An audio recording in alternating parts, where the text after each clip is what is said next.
Origem do casamento. Primeira parte. Casamento civil. O ano era 1854 e a cidade era de Recife, hoje a capital do estado de Pernambuco.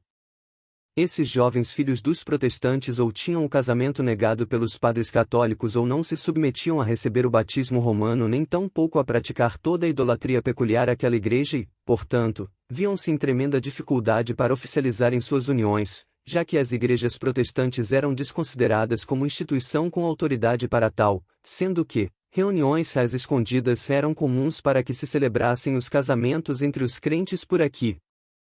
Nessa época, em uma manhã de domingo, um pastor metodista mais encorajado do que os demais, resolveu celebrar um casamento com portas abertas.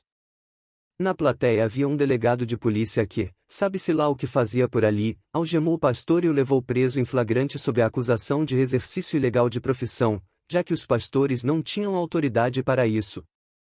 Provisoriamente o que se fez foi uma autorização civil, para que os casais pudessem, então, regulamentarem suas situações para então, segundo a fé que tivessem, se dirigissem ao sacerdote de suas preferências para, então, receberem a bênção correspondente àquela união que a justiça passou a considerar válida.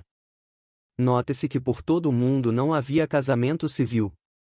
Os interessados, fossem eles católica ou protestante, reuniam suas famílias e tinham suas uniões celebradas pelos sacerdotes, o que era considerado mais que suficiente para validar a união dos casais. Na primeira Constituição Federal, em 1889, quando da proclamação da República, é que se criou em definitivo o que hoje conhecemos como casamento civil, mais tarde como união civil. Com o passar dos tempos, pela falta de conhecimento histórico relacionado à questão, a autorização civil passou a ter mais valor do que a antiga bênção espiritual. No fim, o que se vê é um total desprezo pela bênção de um homem de Deus que viu um casal nascer, crescer, os batizou e, agora, os vê ser mais abençoados por um tabelião que jamais os viu nem verá novamente, que provavelmente para ele tanto faz falar em um cachorro bem como em Deus, o que não faz diferença. E o pior é que as autoridades espirituais dizem, o casamento civil é que tem validade para Deus. Simplesmente lamentável.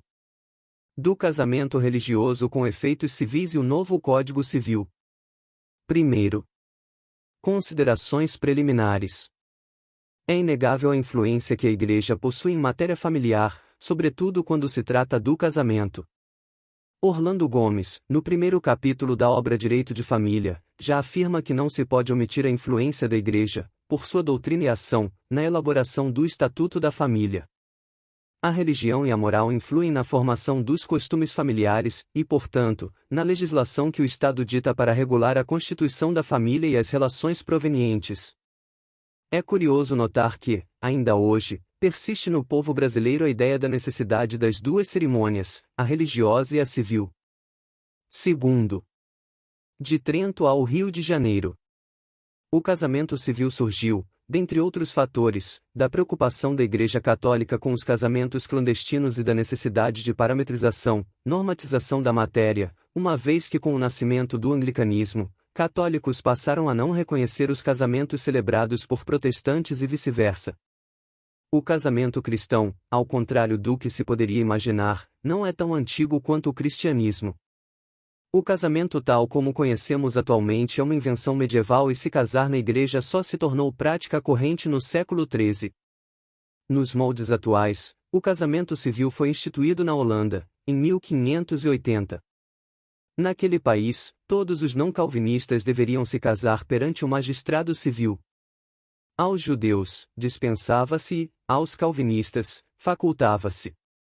Preocupada com as transformações sociais, a proliferação do casamento clandestino e a definição do padre como testemunha ou não na celebração, e religiosas, a reforma protestante, a Igreja Católica viu-se obrigada a convocar um concílio para definir sua doutrina a respeito de vários assuntos, inclusive casamento. Em 1545, inicia-se o Concílio de Trento. O concílio resultou na afirmação do casamento como um contrato indissolúvel e no reconhecimento do princípio monogâmico, na determinação do livre consentimento dos nubentes para contrair o matrimônio, na obrigatória presença do ministro eclesiástico e testemunhas, com a bênção.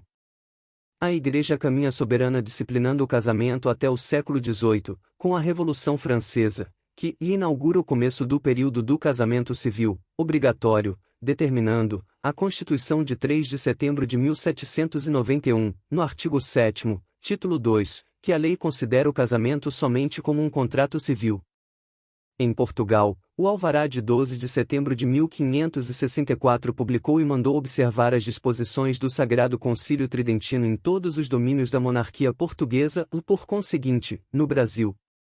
Este alvará, de autoria do cardeal de Henrique, regente português, foi ratificado por de Sebastião, em 1569. Continua. Pesquisa. Eurias Rodrigues Carneiro.